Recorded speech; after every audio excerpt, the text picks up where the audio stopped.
네, 전국의 수험생 여러분 안녕하십니까? 행정법, 형사법을 가장 쉽고 재미있게 알려드리는 컴팩트 행정법, 컴팩트 형사법의 장지혁입니다. 자, 오늘은 2024년 지방직 9급 행정법 기출문제 해설해드리도록 하겠습니다. 우선 시험 보고 오신 분들 정말 고생 많으셨고요. 끝났습니다. 드디어 좋은 결과 있을 테니까 너무 자책하지 마시고 괴로워하지 마시고 쉬세요. 이 강의도 바로 보지 마시고 좀 쉬었다 보셔도 좋습니다. 그리고 앞으로 공부하실 분들은 기출 문제가 이렇게 나왔구나라는 거 이제 참고하시는데 요것도 요번 시험도 좀 쉬웠거든요. 그렇기 때문에 이제 요거보다는 조금 더 어렵고 조금 더 빡세게 공부하셔야 그래야 안정적으로 점수 잘 받을 수 있다라는 거. 빡세게 공부하셨으면 요번에도 100점 받으셨을 수 있고요. 저한테 이제 시험 보고 나서 저희 빠따반 하셨던 분들 중에 이제 저한테 이렇게 보내시는데 100점 몇 분 계시더라고요. 그래서 아주 다행입니다. 쉽습니다. 이제 그렇게 되시고 요 해설 자료는 이제 제 네이버 카페 장지혁 법학연구소 검색하시면은 거기 행정법 카페에서 받아보실 수 있습니다. 가입하고 간단한 글만 남기시면 문제없이 자료 받으실 수 있을 겁니다. 그리고 거기에 이제 그 질문하고 답변하고 많이 쌓여 있으니까 여러분 공부에 잘 활용하시고요. 제가 계속 필요한 자료는 거기 업데이트하도록 하겠습니다. 유튜브도 장지혁 법학연구소 구독 한번 눌러주시면 감사. 자, 그런 다음에 이제 요 유튜브에 여러분 참고할 만한 수업 영상들 꽤 있기 때문에 그거 잘 참고하시고요. 제가 조금 더 보완해서 앞으로 할 계획이니까 그것도 잘 활용해 주시면 좋겠습니다. 자, 이번 시험 총평 간단하게 말씀드리겠습니다. 24년 지방 9급 난이도는 중하 보시면 되겠습니다. 합격선은 90점에서 한 95점 정도는 받아야 되지 않나 해서 작년과 같습니다. 물론 다른 과목이 어느 정도는 이제 점수를 받아줘야만 이제 그런 결과가 나올 수 있겠죠. 국가직 9급보다는 조금 더 어려웠지만 그래도 뭐 난이도 중도 안 되는 그 정도 수준이었습니다. 준비가 좀 되신 분들은 축축축축 풀어가지고 한 뭐 8분, 9분, 10분 안쪽에서 다 해결할 수 있는 그런 문제들이었을 겁니다. 이게 정답, 명확한 정답이 앞부분에 나와 있는 경우가 많아가지고 그거 제가 이제 풀면서 보여드리겠지만 툭툭툭 찍고 넘어갈 수 있는 문제들이 꽤 많이 나왔습니다.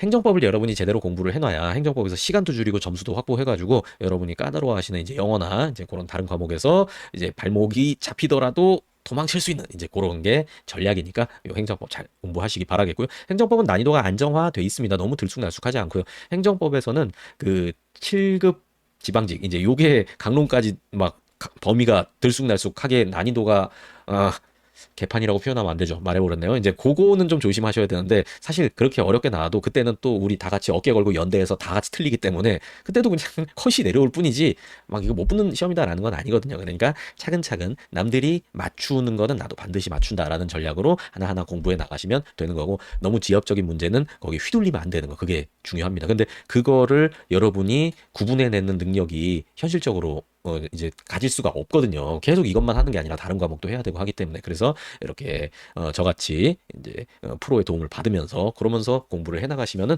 뭐 어렵지 않게 합격하실 수 있을 겁니다. 시험에 대해서 조금 더 말씀드리자면 이제 뭐 행정기본법 당연히 나왔고요. 그리고 판례 문제 중요한 판례 문제 위주로 나와가지고 출제도 나쁘지 않은 수준입니다. 그리고 사례 문제도 뭐 없었고요. 그래서 쉬웠죠. 그리고 기본 개념이나 뭐 아까 말씀드린 기본적 판례들 많이 나와서 중요한 거 위주로 공부 철저하게 이제 하면서 하셨으면은 크게 어렵지는 않았을 것 같습니다. 다음 시험은 요거보다 조금 어렵지 않을까 싶은데 최근에는 이제 이렇게 좀 쉽게 나오는 추세거든요. 그러니까 그렇게 확실한 점수를 확보하는 방식으로 많이 나오고 기출이 반복되는 거 위주로 확실하게 그리고 행정기본법은 어떻게 꽈도 맞출 수 있도록 그거 좀 철저히 그리고 뭐 그렇게 일반적인 공부 방법 취하시면 될 것 같아요. 그런데 처음부터 아무 베이스 없이 기출 문제만 푸는 거는 그건 진짜 비효율적이기 때문에 그거는 비추고요. 기본 바탕을 어느 정도 깔아놓은 다음에 그 다음에 어느 정도 됐다 싶을 때 기출 문제 뭐 OX 그 다음에 사지선다 이렇게 넘어가시면은 시간도 그렇게 많이 안 들고요. 그리고 여러분 그 기출 문제만 드립다 파면서 보면서 느끼는 그 좌절감과 그 안 읽힘 있잖아요. 이제 그런 거를 수월하게 할 수도 있고요. 여러분이 법 공부를 베이스로 해놓으시면은 그러면 나중에도 또 쓸 일도 있기 때문에 그렇게 좀 뭐 정석을 딱 지켜라라는 건 아니지만 그게 정석이 가장 수월한 방식으로 형성이 돼 있거든요. 그러니까 그렇게 하시는 게 제일 빠르게 여러분이 해결할 수 있는 방법이라고 보입니다. 자, 총평은 간단히 이렇게 말씀드렸고요. 그러니까 특징적인 게 그렇게 많지는 않거든요. 그렇기 때문에 개별 문제 풀면서 제가 말씀드리도록 하겠습니다. 그리고 이제 앞으로 공부 방법을 한번 잡아드리도록 할게요. 해설 강의를 들으실 때는 일단 문제를 풀고 들으셔야 돼요. 그래서 요거는 이번 시험 이렇게 보고 오신 분들이나 아니면은 시험을 보고 나서 내가 어떻게 공부를 해야 되는지 고민되는 분들을 위해서 말씀드리는 거니까 잘 참고하시고요. 일단 문제 풀고 요 해설 강의 들으면서 제가 드리는 말씀이 다 이해가 되는지 그걸 1차로 테스트하는 거예요. 그래서 다 이해가 됐는데도 많이 틀렸다라고 하면은 이제 내가 이걸 왜 틀렸는지 지문별로 검토를 하면서 뭐 잘못 읽어서 틀렸는지 판례를 몰라서 틀렸는지 법조항 몰라서 틀렸는지 여기서 이렇게 생각해서 틀렸는지 여기서 내가 중간을 빼먹고 뭐 끝에만 판단하고 그냥 넘어가서 틀렸는지 그런 거를 꼼꼼하게 분석을 한번 해보세요. 그래서 그거를 앞으로의 공부에 반영하시고 앞으로의 계획에 반영해서서 그런 틀을 잡고 이제 이해에 기반해갖고 많은 문제를 풀어나가면은 그러면 해결이 되실 겁니다. 그리고 만약에 이제 그 이해가 안 되는 부분이 좀 많다라고 하면은 이제 두 가지인데요.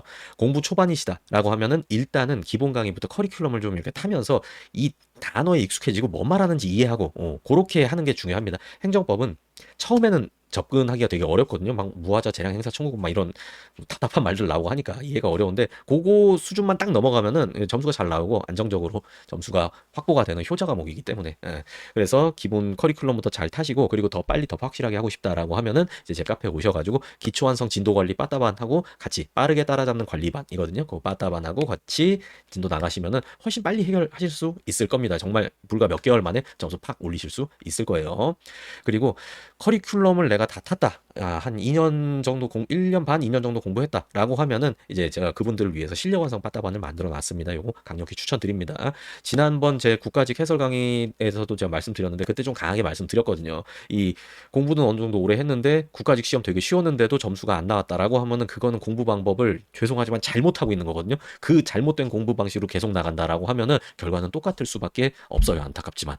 그래서 제가 그렇게 말씀을 드렸고 그때 오신 분들 중에서 요번에 좋은 성과 내신 분 합격하신 분들도 있고 엄청 나이 어린데도 컷에서 10점 이상으로 합격하신 분도 지금 소식 방금 전에 받았고요. 그리고 국가직에서 좀 아쉽게 떨어지신 분도 요번에 완전히 100점으로 붙었다. 이제 이런 소식도 듣고 하니까 너무 기분이 좋네요. 하여튼간 이제 문제는 남아있는 여러분들이잖아요. 그래서 여러분들도 그 개별적으로 제가 관리해드릴 수 있는 그 관리반에 들어오셔가지고 이제 뭐 여러분의 문제점, 취약점 이제 그런 거 점검 받으면서 공부를 하시면은 그러면 점수를 좀 빨리 올리실 수 있을 겁니다. 제가 요즘에 관리반의 중요성을 굉장히 절감을 하고 있는데요. 제가 기본 강의에서 정말 쉽게 말씀을 드리고 막 다양한 예시를 든다라고 하더라도 이게 제대로 전달이 안 되는 분들은 어떻게 해도 좀 안 되는 거를 느끼거든요. 물론 잘하시는 분들은 기본 강의 듣고 이제 문제 점점 쭉쭉쭉 나오면 이제 그러면 잘 되는 거고요. 근데 또 오히려 그런 분들은 정말 내가 확실한 실력을 쌓기 위해서 또 관리반에 오시거든요. 그런 분들은 그런 분들을 위한 커리큘럼이 있으니까 이제 여러분이 오시면 제가 여러분한테 맞춰가지고 다 그 커리큘럼은 이렇게 만들어 드리고 공부 방향 잡아 드리고 계속 관리해 드리고 그렇게 할 거예요. 그리고 내가 아까 얘기로 돌아가 가지고 내가 공부를 한 2년 정도 1년 반에서 2년 이상 이렇게 했는데도 점수가 생각보다 안 나왔고 요번 시험도 한 80점 미치다. 85점도 좀 그런데 80점 미치다라고 하면은 이러면은 지금 기본 개념을 잘 소화하지 못하고 있는 거예요. 그래서 이제 그런 분들은 강의 듣고 문제 풀고 이런 일반적인 방식으로 올릴 수 있는 점수는 다 올렸다라고 볼 수 있어요. 그러면은 이제 다른 방식이 필요한데 이제 그게 관리반이죠. 이제 여러분의 개인적인 실력 분석한 다음에 맞춤형 공부 방법대로 커리큘럼 딱 짜가지고 과제 부여하고 그거 받고 이제 그런 식으로 이렇게 나아가는 겁니다. 이렇게 해서 여러분이 이제 많은 문제를 접하고 이게 왜 정답인가, 이게 왜 틀렸는가 그런 걸 하나하나 분석하고 정리하면 어떻게 되냐, 공부를 쌓아 나간다라는 느낌을 그때 받으실 수 있을 거고요. 그렇게 실력이 올라가면은 이제 문제풀이가 재밌어져요. 왜냐면 내가 아는 게 많거든요. 그러면 맞출 수 있는 게 많고, 그러면 재밌어지는 겁니다. 관리반에 대해서 궁금하신 점은 카페에 오셔서 안내 글 공지에 띄워놨으니까 그거 보시고요. 그리고 또 의문사항 있으시면은 이제 카페에다 질문 남기시거나 아니면 상담 그 실장님께 채팅으로 요청하시면은 그러면 상담 받으실 수 있을 겁니다. 자, 그러면 이제 본격적으로 문제풀이 하나하나 해드리도록 하겠습니다. 자, 1번입니다. 신뢰보호 원칙 옳지 않은 것은이고요. 1번 행정청의 공적 겸해 표명 후 견해 표명 당시에 사정이 변경된 경우라면으로 가야겠죠. 경우에도 오니까 벌써 느낌이 이상하죠. 요런 거. 그리고 행정청의 공적 견해 표명에 반하는 처분을 하는 경우 특별한 사정이 없는 한 신뢰보호 원칙에 위반되지 아니한다죠. 1번 문제 느낌 좋네요. 바로 정답 나왔으니까 빵 찍고 넘어가셨어야 됩니다. 그리고 지금 요거 보시는 분들은 시험 보고 오신 분들 도 있고 앞으로 공부하실 분들도 있는데 일단 이 문제는 반드시 풀고 그 다음에 강의 이렇게 보시는 게 좋습니다. 여러분이 요 1번을 딱 이거 뭐 때려 죽여도 정답이다라고 딱 찍고 과감하게 넘어가셨어야 되거든요. 만약에 여러분이 1번을 몰랐다라고 하면 그거는 합격할 수 있는 수준은 아직 아닌 거예요. 이게 여러분이 이 얘기를 들으면 갑자기 속상하실 수도 있겠다라는 생각이 드는데 그렇잖아요. 어느 정도 공부 열심히 한 사람이 합격해야 그게 정당하고 공평한 거 아니겠습니까? 그러니까 그건 저는 이제 그 말씀을 드리는 거예요. 여러분이 이 정도 레벨에 올라가면 그러면 이제 합격할 수 있다라는 이제 그 얘기 앞으로도 이제 나오면 계속 드리도록 할게요. 이제는 뭐 이런 밑밥 안 깔고 그냥 말씀드릴게요. 우리 뭐 어차피 합격해야 되니까. 그런 다음에 내가 이제 요 1번을 이제 답을 걸 알았음에도 2, 3, 4번을 미련이 남아가지고 봤다라고 하면은 요 문제 푸는 스킬 같은 거를 조금 다잡으실 필요가 있는 겁니다. 제가 여기 계속 말씀드릴게요. 자, 이제 2번 신뢰보호 원칙에서 개인의 귀책 사유로 함은 행정처의 견해 표명하자가 상대방 부정행위에 기인한 것이거나 상대방의 부정행위면 엄청 큰 귀책이죠. 그리고 그러한 부정행위 없더라도 하자가 있음을 이놈이 알고서도 하면서 가만히 있었거나 아니면 중대한 과실로 알지 못한 경우 요거는 이제 하자가 한 중급 정도 아니 상대방의 귀책 사유가 한 중급 정도 된다라고 기본 때 설명드렸었고요. 그리고 3번 행정청의 공적 표명, 견해 표명이 있었는지 여부를 판단함에 있어서는 반드시 행정 조직상의 권한 분쟁이 구애될 것은 아니고 사실 여기까지 하면 이 지문은 그게 틀릴 수가 없습니다. 그리고 이제 여기 쭉 보시면은 이런 걸 뭐라고 말하냐면 만말이라고 해요. 만말 맞는 말이다. 틀리기가 어려운 말 이거든요. 재반 사정 따져봐서 실질에 의하여 판단한다. 오 좋지 뭐 그러면 대충 판단할 거야 이제 이런 겁니다. 맞는 거고요. 4번 행정청은 권한 행사의 기회가 있음에도 불구하고 장기간 권한을 행사하지 아니하여 국민이 그 권한이 행사되지 아니할 것으로 믿을 만한 정당한 사유가 있는 경우 이러면 이제 더 이상 행사 못한다 이렇게 가는 게 실효의 법리가 되겠죠. 그 권한을 행사해서는 아니 되지만 공익 제3자의 이익을 현저히 해치 우려가 있는 경우에는 예외이다. 요거는 행정기본법 12조 내용이죠. 여러분 행정기본법은 거의 이제 요 행정법 객관식에서는 컨닝페이퍼 수준이거든요. 거기 있는 건 그냥 무조건 나와요. 지문이 무조건 나오고. 그리고 그래서 제가 행정법 마무리 파이널 강의 때 행정기본법을 싹 정리해가지고 일단 설명드리고 그리고 거기 관련돼서 출제 예상되는 문제나 기출문제들 모아서 싹 이제 풀어드립니다. 그러니까 여러분들이 공부하면서 이제 계속 보지만 시험 직전에 그건 한번 다시 봐야 돼요. 그래서 제가 그거를 이제 위에서 요 파이널 강의 중에서 한 꼭지는 행정기본법으로 만들어놨거든요. 그렇기 때문에 이제 여러분 다음 시험에 행정기법 시험 보기 전에 제 카페 오셔가지고 장재욱 법학연구소 오셔가지고 네이버 카페 꼭 활용하시고 그렇게 딱 하시면은 행정기본법에 대해서는 또 걱정을 크게 더실 수 있을 겁니다. 자, 2번입니다. 개인조건권 문제네요. 옳지 않은 것은 환경영향평가 대상 지역 밖의 주민이다 할지라도 요 공유수면 매립면허 처분 등으로 인하여 처분전과 비교하여 수인한도 넘는 환경 피해에 받거나 받을 우려 있는 경우 요거를 입증함으로써 소송에 끼어들 수 있다. 원고 적격을 인정받을 수 있다. 맞죠? 그리고 2번 공무원 연금 수급권과 같은 사회보장 수급권. 그러니까 국가한테 돈 줘라고 할 수 있는 권리잖아요. 이거는 헌법 규정만으로는 실현을 할 수가 없어요. 헌법 규정만으로 실현할 수 있는 건 방어권적 기본권이에요. 국가가 뭐 예를 들어서 통신의 자유가 있다라고 하면은 이제 국가가 내 전화를 도청한다. 그러면 헌법 규정을 들어서 야 이거 통신 자유 안 보여? 그러니까 도청하지 마. 이론 끝나잖아요. 그런데 이제 국가의 뭐 그 헌법에서 규정된 사회적 기본권 같은 경우에는 인간다운 생활을 보장해야 된다. 그러면 국가한테 인간다운 생활을 보장해줘. 어떻게? 이제 이렇게 또 질문이 올 거 아닙니까? 그러니까 구체적인 입법이 있어가지고 야 여기 법에서 정한 대로 요것도 줘, 최저임금 줘, 기초생활 수급자니까 생계비 줘 이렇게 얘기할 수 있게 되는 거예요. 그래서 방어권적 기본권은 법률의 구체화가 필요가 없는데 이런 사회적 기본권이나 청구권적 기본권은 법률의 구체화가 필요하다라는 내용이 있죠.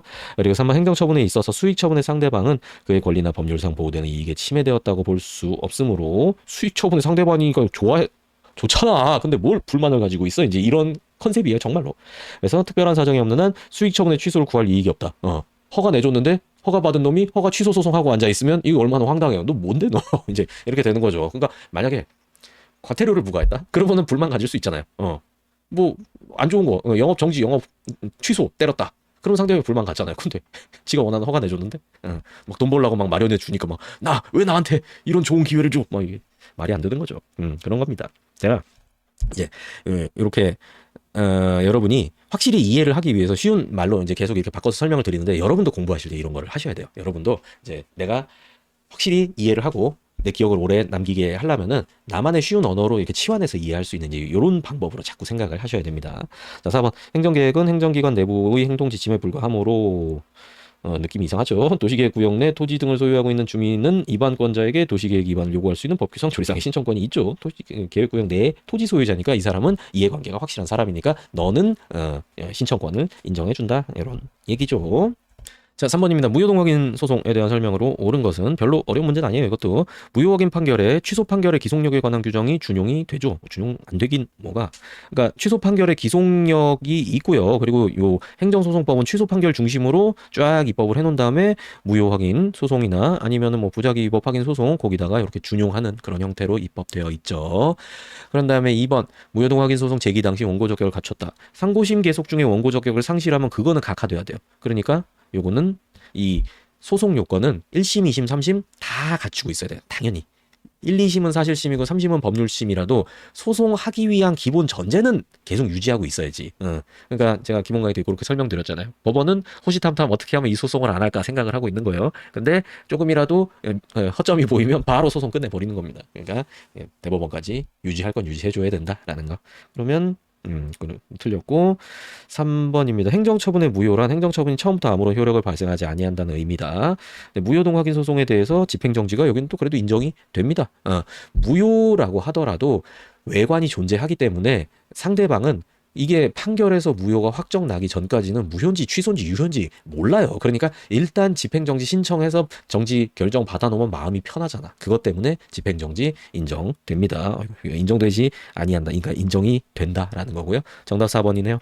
처분의 당연 무효 주장하여 무효 확인을 구하는 소송에 있어서 원고에게 처분이 무효인 사유를 주장 입증할 책임이 있다. 이것도 제가 계속 강조드린 그 입증 책임 내용 파이널에서도 말씀드린 그 내용이죠. 바로 나왔네요. 4번입니다. 행정소송 피고 옳지 않은 건 문제. 1번 취소소송은 다른 법률에 특별한 규정이 없는 한 그 처분 등을 행한 행정청을 피고로 한다. 맞고요. 행정청이 피고 적격자. 처분 등이 있은 뒤에 그 처분 등 관계된 권한이 다른 행정청에 승계됐다. 그러면 승계한 행정청을 피고로 한다. 행소 13조 내용이죠. 2번 조례가 집행행위 개입 없이도 그 자체로서 직접 국민의 권리 의무의 법적에 영향을 미치는 등의 영향을 미치는 바로 타이핑 치다 보니까 조금 오류가 있는데 수정해서 올려드릴게요. 등의 법률상 효과를 발생하는 경우 무효 확인 소송의 피고는 당해 조례를 통과시킨 지방의회가 아니라 공포권자인 지자체 장이 행정청으로서 피고가 되는 거예요. 행정청은 의사결정과 대외적 표시 권한이 있는 거다. 요걸로 연관 지으시면 돼요. 조례는 지방의회에서 통과시키지만 지자체장이 공표하기 때문에 최종 의사표시를 대외적으로 하는 거는 조례는 지자체장을 봐야 된다. 요렇게 논리가 구성되어 있습니다. 3번 행소법상 원고 피고 잘못 지정한 때 법원은 원고의 신청에 의하여 결정으로서 피고 경정 허가할 수 있다. 14조 피고 적격 내용이 피고 경정 이제 내용이고 처분을 행한 처분을 행할 적법한 권한 있는 상급 행정청으로부터 내부 위임받은 데 불과한 하급 행정청이 권한 없이 행정 처분을 한 경우 이름은 처분은 특별한 사정이 없나 무효긴 해요. 근데 이제 여기다가 소송을 할 때는 누구를 대상 피고로 찍어야 되느냐? 처분 명의자. 그래서 실제로 그 처분을 행한 하급 행정청 여기를 피고로 찍어야 돼요. 처분을 행할 적법한 권한 있는 상급 행정청을 피고로 할 것은 아닙니다. 이것도 뭐 무난한 문제였고요. 자, 5번 행정조사 문제입니다. 옳지 않은 것은 우편물 통관 검사 절차에서 이루어지는 우편물의 개봉. 이거 보면 뭐 그 판례구나 알 수 있겠죠. 그래서 이런 검사는 적정한 통관 행정조사 성격을 가지는 것이고 수사가 아니다. 그러니까 영장 없어도 된다. 요 얘기죠. 그리고 2번 세무조사 결정. 이거는 타격이 세무조사 하기로 타겟만 잡혀도 그냥 눈물이 줄줄 흘러요. 그렇기 때문에 이거는 항고소송의 대상이 된다. 타겟만 잡혀도 앞으로 나아가야 될 일이 그만이기 때문에 요 타겟으로 선정된 행위 자체를 사법부에서 한번 심사를 할 수 있도록 그렇게 해주는 겁니다. 그래서 사법부에서 딱 통제해가지고 야야 세무조사 하지 마. 이렇게 하면은 당사자 권리가 빨리 구제가 되겠죠. 그 다음에 3번 행정조사 기본법은에 따르면 조사 대상자 자발적인 협조에 따라 실시하는 행정조사에 대하여 자발적인 협조라고 하더라도 조사 대상자가 조사에 응할 것인지에 대한 응답을 하지 아니하는 경우에는 특별한 규정이 없는 한 거부한 것으로 본다. 상대방의 자유의사를 끝까지 존중해준다. 요 개념으로 생각하면 돼요. 자유롭게 오케이 했다라고 하더라도 언제든 거부할 수 있거든요. 그리고 아무 말도 안 하면 거부한 것으로 본다. 이렇게 규정이 돼 있고요. 정답이 왜 이렇게 4번이 많아? 행정조사 기본법상 행정조사 실시하기 전에 관련 사항을 미리 통지하는 경우 증거인멸 미리 얘기하면 요놈 숨길 것 같아 라고 하면은 이제 이 조사 대상자에게 언제 통지를 해야 되나? 조사 종료 후 지체 없이 이게 아니라 조사 개시와 동시에 이렇게 규정이 돼 있죠. 그러니까 이것도 결국은 이제 법조항 살살 꽈놓은 거고 다른 지문도 문제 없기 때문에 이것도 고르셨어야 됩니다. 난이도 높지 않은 그렇습니다. 6번입니다. 위법한 직무집행으로 인한 손해배상 책임 옳지 않은 이고요. 1번 국배법상 공무원이라 함은 널리 공무 위탁받아 실질적으로 공무에 종사하고 있는 일체자를 가리키는 것으로서 단지 공무 위탁이 일시적 사항에 관한 활동을 위한 것은 포함되지 않는다.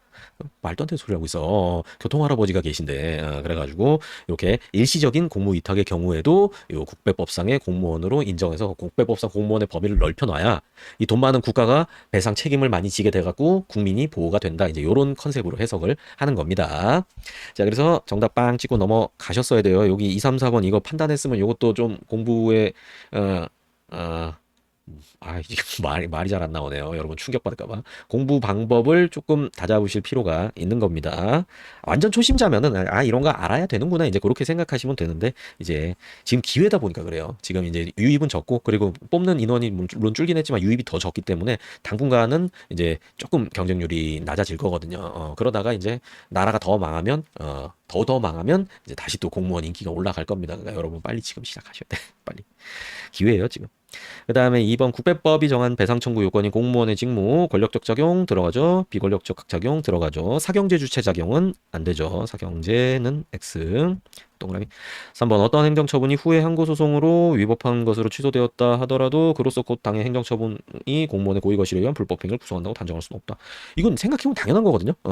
당시 행정처분할 때는 공무원이 기본적으로 뭐 법 보고 그 법에 정해진 절차에 따라서 했겠죠. 그렇기 때문에 나중에 그 처분이 취소된다고 하더라도 무슨 다른 사유가 뭐 있었나 보지. 그러니까 그거 했던 공무원이 다 뭐 일부러 완전 법 위반해가지고 하고 이제 그런 거라고 인정할 수는 없다는 거예요.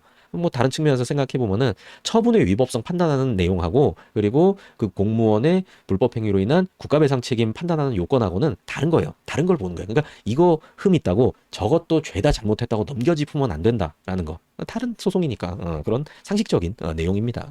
그다음에 4번 헌법상 과잉금지 원칙 내지 비례 원칙을 위반하여 위헌이죠. 국민의 기본권을 침해한 국가작용은 잘못된 거죠. 위헌 위법이죠.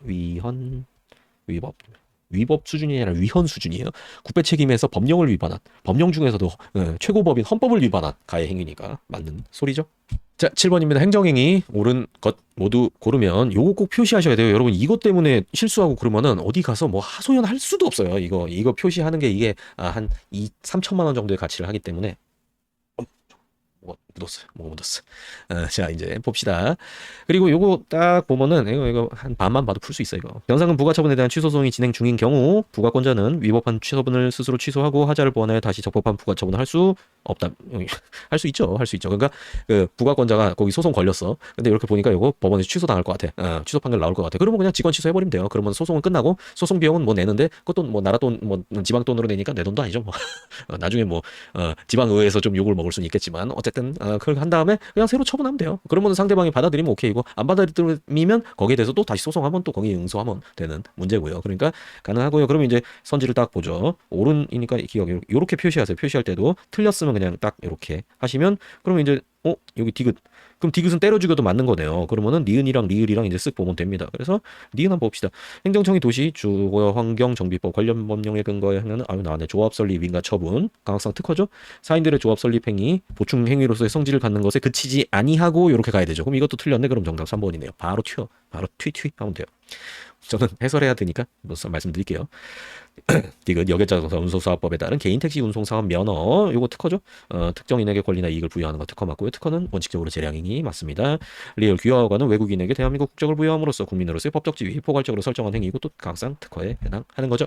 자, 8번입니다. 국배에 옳은 것은 문제죠. 국배에 따른 손해배상 소송은 배상심의회 배상 신청을 하지 아니하면 제기할 수 없다. 아유 선생님 배상심의회 쩔이 됐다라고 기본 강의 때부터 말씀드렸죠. 안 거쳐도 돼요. 그 다음에 2번 국배 소송을 제기하는 경우 민사소송이 아니라 아이고 선생님 민사소송입니다. 돈져라는 소송은 기본적으로 민사소송으로 몰고 있죠 대법원이.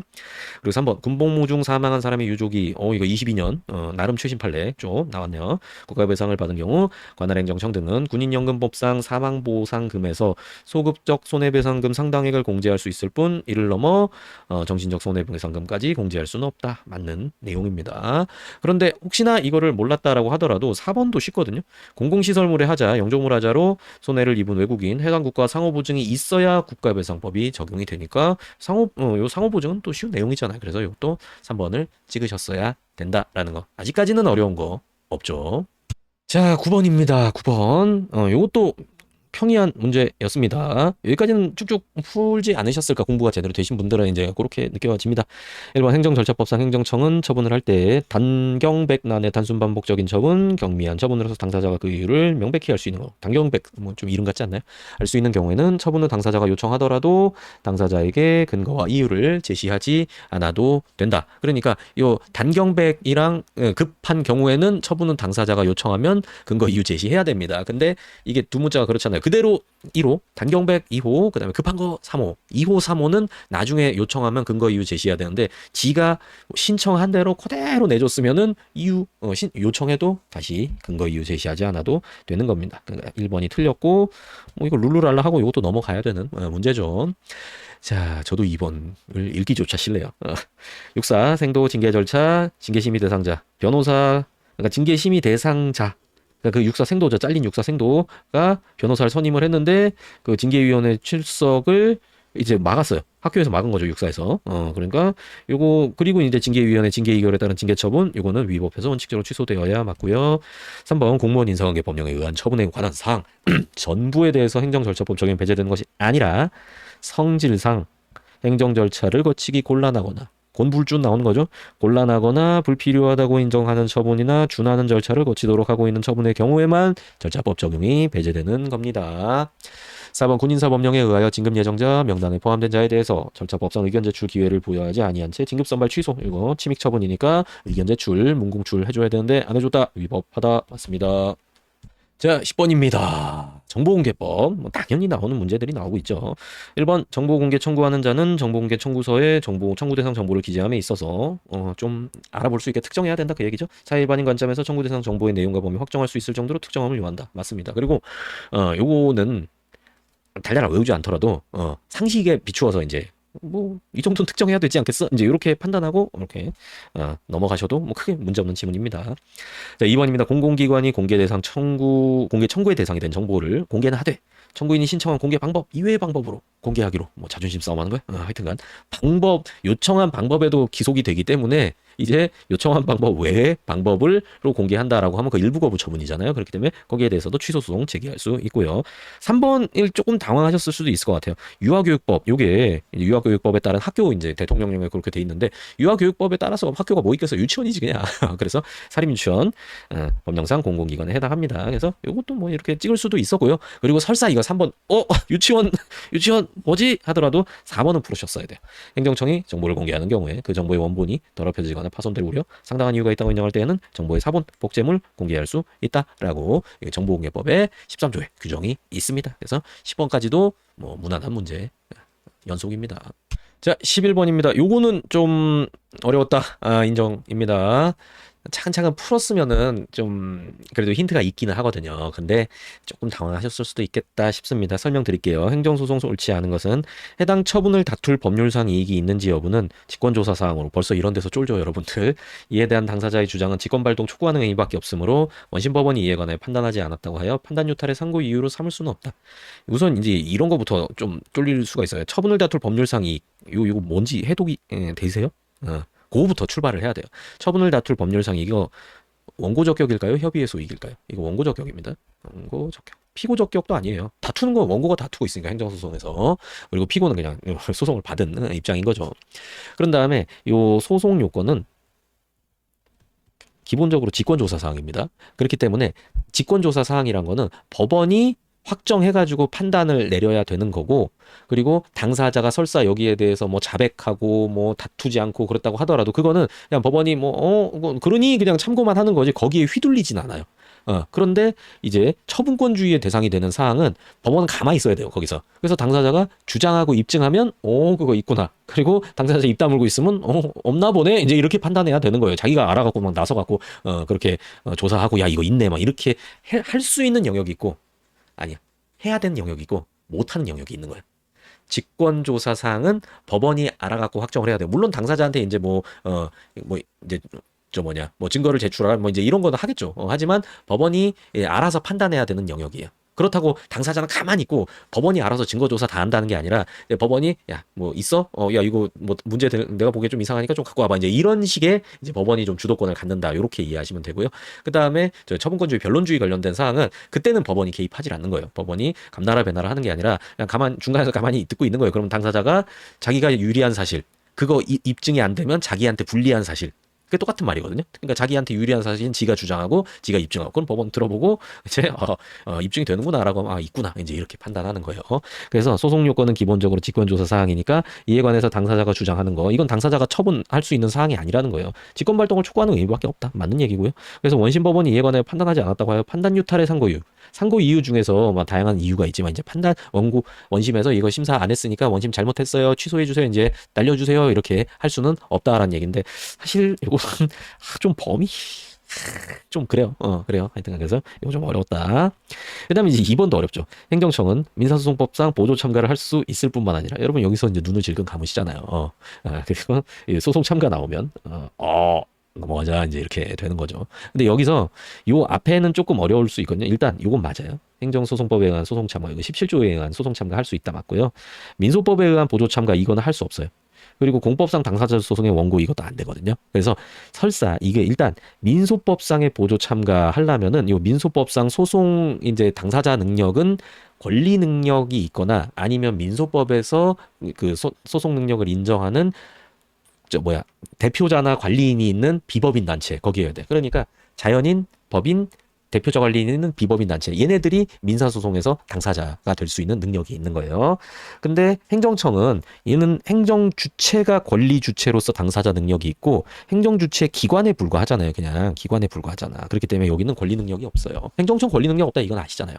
그리고 이제 일단 요거 그래서 요거 틀렸고요. 요 뒤에도 보세요. 공법상 당사자 소송. 요 당사자 소송은 민사소송의 공법 버전이다라고 했죠. 그러니까 원고가 될 수 있고 피고가 될 수 있고 이것도 민사소송에 똑같아요. 그래서 이거는 행정청이 아니라 행정 주체가 당사자가 돼야 된다. 그거 기억나시죠? 그걸로 해서 풀었으면은 이걸 고를 수 있지 않았을까라는 생각을 해봅니다만 여러분이 여기서 당황하고 그러면 여기서 이제 초점이 안 맞는다. 나의 초점 어디 갔는가 이제 이렇게 될 수도 있었다. 아이고 글자가 좀 가렸네요. 별로 중요한 건 아니에요. 저기는 그렇게 됩니다. 그리고 이제 3번 봅시다. 부작위 위법 확인의 소에 있어 당사자가 행정청에 대하여 어떤 행정이 하여 줄 것을 요구할 수 있는 법규상 조리상 권리를 가지고 있지 아니한 경우에는 이건 원고적격에서도 되는 거고 이제 위법한 부작위 여기서도 문제가 되는 거죠. 그래갖고 부작위 위법 확인의 소는 부적법하다. 맞는 내용이고요. 4번 국가가 국토이용계획 관련한 지자체장 기관이임 사무 처리에 관하여 지자체장을 상대로 취소송 제기할 수 없다. 이제 그거죠. 이거는 이제 어떻게 이해하시냐면 국가가 지자체장한테 이제 국가가 있고 지자체가 있어요. 다 법인이죠. 지자체장이 있죠. 근데 이제 요렇게 해야지 요렇게. 기관이임 사무잖아요. 기관이임 사무. 요거는 지방자치단체 자체에다 하는 단체위임 사무가 아니라 지자체장을 국가 소속 공무원으로서 부리면서 일을 시키는 게 그게 바로 기관이임 사무가 되겠죠. 그러니까 기관이임 사무는 원래 국가 사무예요. 근데 지자체장한테 너 일로 와 너 국가 소속이기도 하잖아. 그러니까 요 일해라고 하면서 시킨 거예요. 근데 지금 국가가 지자체장을 상대로 기관이임 사무에 관해서 취소 소송을 제기하는 것은 이거 웃긴다 이거예요. 법원 입장에서 보면은 그거는 그냥 국가 권한이 있으니까 지자체장이 똑바로 못한다 혹은 네 말 안 듣는다라고 하면은 위임 해제 거두어 드린 다음에 딴 놈한테 시키거나 국가 맘대로 결정하면 되는데 왜 얘를 상대로 소송을 제기해 이제 이런 얘기예요. 그러니까 국가 네 맘대로 할 수 있는 그냥 너 하고 싶은 대로 해 소송 제기 안 해도 돼 이제 요런 차원의 판결이라고 보시면 돼요. 그러니까 네 권한이냐 내 권한이냐 네가 할 수 있냐 내가 할 수 있냐 다툼이 있는 영역이면 그거는 법원에서 판단해 줄 필요가 있는 거죠. 근데 법원이 보기에는 이거 네 마음대로 하면 되는데 왜 나한테 물어봐? 이제 이런 거예요. 친구들 사이에서도 생각을 해보세요. 얘가 할 수 있는지 얘 건지 뭐 분쟁이 발생했다. 그러면 야 얘 거 같은데 이렇게 판정을 해줄 수가 있죠. 근데 완전 얘 거야. 근데 괜히 막 남 눈치 보고 뭐하러 그래? 이제 이렇게 하는 그런 구도다라는 거 말씀을 드립니다. 그리고 혹시나 이제 요게 조금 더 궁금하다라고 하면은 관련되는 책의 내용이랑 요 판례랑 조금 더 찾아보시면 되겠습니다. 자, 대집행 옳지 않은 것은 문제입니다. 요것도 조금 까다로웠을 수 있다라는 거. 자, 관계법령상 행정 대집행의 절차가 인정되어 행정청이 대집행의 방법으로 건물의 철거 등 대체적 자기 의무의 이행을 실현할 수 있는 경우 행정청이 직접 할 수 있으면 법원에서는 소송 제기하지 말라라고 하죠. 민소송 방법으로 의무 이행을 구할 수 없다 맞고요. 2번 공익사업 토지보상법상 협의 취득은 사법상 계약이죠. 그래서 이거는 행정 대집행의 대상이 되지 않죠. 행정 대집행의 대상이 되려면 공법상 대체적 자기 의무, 공법상 의무여야 되니까.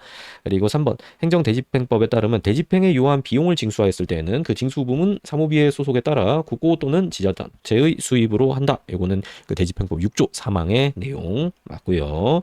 그럼 이제 정답은 4번이 되는 거죠. 자기완결적 신고에 해당하는 대문 설치 신고가 형식적 하자가 없는 적법한 요건을 갖춘 신고임에도 불구하고 관할행정청이 수리를 거부한 후 당해 내문에 철거 명령을 하였더라도 여기서부터 이상한 거예요. 후행행위인 대문철거 집행, 대집행 계고처분 당연 무효되는 것은 아니다. 이게 뭐냐면요. 선행처분이 당연 무효다. 선행처분이 무효면은 후행처분도 그냥 무효잖아요. 선행처분이 취소 가능한데 그게 취소송 제소 기간이 끝났을 때 이제 연결되는 후행처분에 대해서 하자승계 주장할 수 있느냐의 그 앞부분에 나오는 논의로 앞에 게 무효면 뒤에 것도 무효다. 근데 앞에 게 취소 사유일 때 뒤에 거는 어떠니? 이제 이렇게 논의가 흘러가는 거죠. 근데 이런 식으로 이렇게 사실관계가 나와가지고 조금 당황스러웠을 수 있어 보입니다. 그래서 지금 여기서 어떻게 됐냐면 여기 근데 힌트가 이제 있는 게 대문 설치 신고는 자기 완결적 신고이기 때문에 형식적 하자가 없는 적법한 요건을 갖춘 신고면은 요거는 효력을 발생하는 거죠. 신고만 하면 효력을 발생하죠. 근데 불구하고 관할행정청이 수리를 거부한 후 당해 대문에 철거 명령을 하면 요거 무효예요. 그렇기 때문에 후행행위인 대문 철거, 대집행 계고 처분, 개통설 실비 이것도 무효가 된다라는 거예요. 그러니까 이게 틀린 내용이고요. 3번도 조금 헷갈렸을 수도 있을 것 같다. 그래서 12번도 조금 까다롭다라는 거. 자, 13번입니다. 행정의 실효성 확보 수단 옳지 않은 것은 행정법상 질서벌 과태료, 부가처분, 형사처벌, 병과 일사불일제리 원칙에 위반하지 않는다. 맞죠? 2번 계고서라는 명칭의 한 장의 문서로서 차진 철거 명령 그리고 동시에 철거하지 아니할 경우에 대집행할 뜻을 미리 계고 한 장에 하는 거 괜찮죠? 그리고 이게 그 기간 내에 자진 철거하는데 충분한 기간을 줬다라고 하면은 그러면 이거 둘 다 적법하다라고 보죠. 철거 명령과 계고 처분 요건이 충족된 것은 아니다. 아이고 정답 쉽게 건져낼 수 있겠네요. 이것도 쉬웠죠? 그다음에 3번 직접 강제, 행정 대집행, 이행강제금 부과의 방법으로 의무이행을 확보할 수 없거나 실현이 불가능한 경우에 실시하여야 된다. 그러니까 직접 강제는 직접 물리력을 행사하고 막 뺏고 그런 거기 때문에 보충적으로 이제 해라라는 거. 바로 직접 강제부터 바로 자 들어가자 하고 바로 들고 가지 말고 일단은 뭐 해야 돼요? 의무를 먼저 부과해야죠. 자진 철거해라. 언제까지 기한 줄게. 안 하면 돈 부과한다. 막 이렇게 일단 스스로 하도록 계속 유도를 해야 되고요. 그래도 정한되면 이제 공무원이랑 노가다 김씨 아저씨랑 가서 부수러 가야죠. 이제 자, 그다음에 4번입니다. 과세관청이 체납 처분을 행하는 공매, 우월한 공권력의 행사로서 행종이 아니라 행정소송의 대상이 되는 공법상의 행정처분 맞고요. 공매에 의하여 재산을 매수한 자는 공매 처분이 취소되면 취소 처분의 위법을 주장하여 행정소송 제기할 법률상 이익이 있다. 그 두한전 굿즈 하면서 제가 설명드린 거 기억나시죠? 내가 공매로 샀다. 나는 아무 잘못 없어. 근데 공매 처분 취소했다고 나한테 돌려달래. 그러면은 나는 이거 내가 갖고 싶은데 왜 돌려달라 그래? 부당하다라고 하면서 주장할 수 있겠죠. 그런 법률상 이익이 인정된다라는 거예요. 자, 14번입니다. 행정입법 옳지 않은입니다. 위임 명령이 위임 내용 구체화하는 단계를 벗어나서 새로운 입법을 한 것으로 평가할 수 있다. 이러면 잘못한 거죠. 위임 한계를 일탈한 것으로 서용되지 않는다. 적당히 해야지 왜 이렇게 오바를 했냐 이런 거죠. 2번 교육부 장관이 대학 입시 기본계획 선정에서 내신 성적 산정 기준 시행 지침 시도교육감에게 통보했다. 이거 처분 아니다 이제 이거죠. 각고등학교 지침 일률적 기속 내신 산정할 수밖에 없고 그래서 내신 성적 산정 지침 처분에 해당하지 않는다. 이것도 거의 주워먹는 문제네요. 그다음에 3번 법규 명령이 법률상 위임 근거 없어 무효. 사회법 규정으로 위임의 근거가 부여되면 그때부터 이거 체크해야 돼요. 소급하여라고 하면 틀린 거고요. 유효한 법규 명령이 된다. 그리고 행정청이 택시 면허 발급 여부 심사함에 있어 이미 설정된 면허 기준의 해석상 당해 신청의 면허 발급의 우선순위에 해당함이 명백함에도 면허 거부 처분하였다. 얼마나 황당하겠습니까? 우선순위인데 거부를 했어. 그러면 특별한 사정이 없는 한 거부 처분은 위법한 처분이 된다. 맞습니다. 자, 15번 부관 문제네요. 옳지 않은 것은 처분에 붙은 부담인 부담 제소기간 도과로 확정되어 이미 불가증력이 생긴 경우에도 부담의 이행으로서 하게 된 사법상 매매 등 법률행위의 효력은 다툴 수 있죠. 그러니까 별개니까 공법상 행위랑 사법상 행위랑 별개니까 저 부담 이제 다투지 못한다고 하더라도 사법상 매매나 증여 같은 게 뭐 민법 103조 104조 위반이다라고 하면 그것도 다툴 수 있기는 한 겁니다. 그런데 저게 위법하다고 이게 뭐 바로 위법이 되는 건 아니다. 이제 그런 내용이 이어지는 거죠. 그리고 2번 부담부 행정 처분에 있어서 처분의 상대방이 부담을 이행하지 아니한 경우에 그럼 처분청은 예를 들어 당해 처분을 철회할 수 있죠. 이것도 줍는 문제네요. 줍는 문제는 또 다 답을 2번에 남았어. 3번 지방청장이 일부 공유수면 매립지에 대해서 한 국가귀속 처분 이렇게 하면은 이제 법률효과 일부 배제 딱 떠올리셔야 되고요. 4번 부담이 처분 당시 법령 기준으로 적법하다. 처분 후 부담의 전제가 된 주된 행정처분의 근거 법령이 개정됨으로써 행정청이 더 이상 부담권을 붙일 수 없게 되었다 하더라도 곧바로 위법하게 되거나 효력이 소멸하게 되는 것은 아니다. 송유관 그 판례가 되겠죠. 이것도 일반적인 판례입니다. 자, 16번입니다. 행정행위 하자 옳지 않은 것은 1번 수익적 처분의 취소 제한에 관한 법리는 처분청이 수익적 처분을 직권으로 취소하는 경우에 적용되는 법리일 뿐 쟁송 취소 경우에 적용되지 않는다. 이것도 잘 알아두셔야 되는 겁니다. 뭐 공부하신 분은 알았겠지만 이 수익적 행정 처분을 그러니까 떡을 줬다가 뺏는다라고 하면은 이익 형량을 해봐야 돼요. 이거를 쟤한테 뺐으면 쟤한테 사익 침해가 있을 거 아니에요. 근데 이걸 뺏음으로써 달성하는 공익도 있을 거 아니에요. 그걸 비교해봐가지고 사익 침해 훨씬 더 크다. 그러면 뺏지 마라. 근데 공익을 달성해야 될 필요가 훨씬 더 크다라고 하면 뺏어라. 이제 이런 법리가 있는데, 그러니까 이거 이익 형량이거든 결국은. 근데 이 쟁송 취소 소송이나 심판 같은 경우 있잖아요. 소송이나 심판 같은 경우에는 그냥 위법하면 취소하는 거예요. 위법하면 취소하는 거. 물론 여기서도 이익 형량을 하는 절차가 있긴 해요. 그게 사정 판결입니다. 근데 그거는 완전 예외적인 거죠. 예외적인 거. 그냥 원칙적으로는 위법하면 취소하는 거예요. 근데 수익적 처분에서는 이익 형량 원칙적으로 해야 돼요. 그러니까 그 법리가 다르다 맞는 얘기고요. 2번 학교 환경 위생 정화구역 금지 행위 시설 해제 여부 처분함에 있어서 위원회 심의 절차를 누락했다. 절차상 하자니까 원칙적으로 취소 사유가 된다. 이렇게 체크하시면 되고요. 3번 청이 청문서 도달 기간을 어겼다. 근데 면이 살짝 찝찝해요. 당사자가 이에 대해서 이해하지 아니한테 스스로 청문기일에 출석할 방어 기회를 충분히 가졌다. 그럼 하자 치유되는 거죠. 치유되는 것은 아니다. 이것도 거의 주는 문제네요. 이것도. 그러니까 4번 안 봐도 돼요. 4번이 좀 까다로운 판례였거든요. 그러니까 생소한 판례죠. 생소한 판례. 근데 3번이 워낙 정답으로 명확하기 때문에 이거를 헷갈렸으면 안 돼요. 4번 토지 등급 결정 내용 개별 통지가 있었다고 볼 수 없어. 통지가 뭐 했는 게 이제 거의 부존재 하자가 엄청 큰 거죠. 그러면 이제 토지 등급 결정이 무효가 됐어요. 토지 등급 결정 내용을 상대방에게 통지를 안에서 도달을 안 시켰으면 효력이 발생하지 않겠죠. 근데 토지 소유자가 그 결정 이전이나 이후에 토지 등급 결정 내용을 알았다 하더라도 개별 통지의 하자가 치유되는 것은 아니다. 맞는 내용이죠. 그러니까 이거는 이제 요 판례 딱 그거는 몰랐다고 하더라도 차분히 이제 읽어봐야죠. 여기 행정청이 이게 주절형 내 한 다음에 표통까지 해야 이게 효력을 발생하잖아요. 근데 지금 통지가 없었잖아요. 그러면 아직 효력이 발생하지 않은 거죠. 상대방이 설사 알았다라고 하더라도 행정청은 자기 할 일 다 해야 된다라는 판례는 여러분이 여기저기서 보셨을 거 아닙니까? 그 내용 똑같이 하는 거예요. 그러니까 이제 이런 거는 이제 출제위원이 이제 좀 지역적이란다. 기존에 많이 안 나왔던, 기존에 한 번도 안 나왔지만 법리는 기존에 많이 나왔던 그런 판례 찾아가지고 싹 집어넣는 거니까 이런 거는 이제 충분히 나올 수가 있어요. 이제 이런 거 나오면은 법리 공부한 사람하고 그리고 틀린 그림 찾기 하는 사람하고 구분이 되는 거죠. 근데 이번에는 요걸 너무 명확히 깔아놔가지고 요것도 크게 결정적인 문제는 아니었습니다. 냉정하게 보면요. 자, 17번입니다. 행정계획 옳지 않은 후행도시계획 결정을 하는 행정청이 선행도시계획 결정 변경 등에 관한 권한을 가지고 있지 아니한 경우 선행도시계획과 양립할 수 없는 내용이 포함된 후행도시계획 결정은 특별한 사정이 없는 한 무효이다. 이거 되게 쉬운 거라고 제가 몇 번 말씀드렸죠. 권한을 가지고 있지 않잖아. 그러니까 이렇게 후행 결정을 하는 내용 행정청이 선행계획 결정 변경 권한이 없어. 그럼 바꿀 수 없잖아요. 그럼 효력이 없어. 무효야, 무효. 그렇게 보면 됩니다.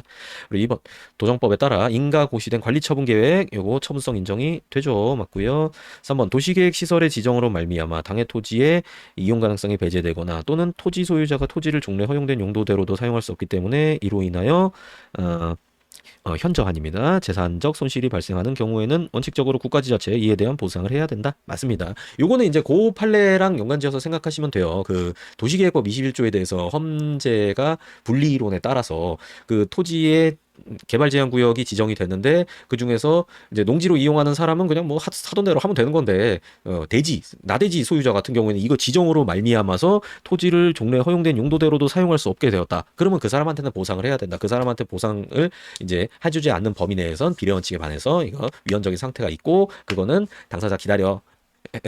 저기 국회 일에 빨리 보상 규정 마련해 한 다음에 국회가 법으로 정리하면 그에 따라서 행정청 다시 처분해 이제 이렇게 헌재가 교통정리 싹 해줬죠. 분리이론에 따라서 그 얘기하는 거죠. 그래서 이제 요거 정답이 4번인데 요것도 풀 수 있죠. 도시계획 시설 결정 장기 미집행으로 인해서 재산권이 침해된 경우 실효 주장할 수 있고 이거는 법률에서 비로소 인정되는 권리다라는 거 맞죠?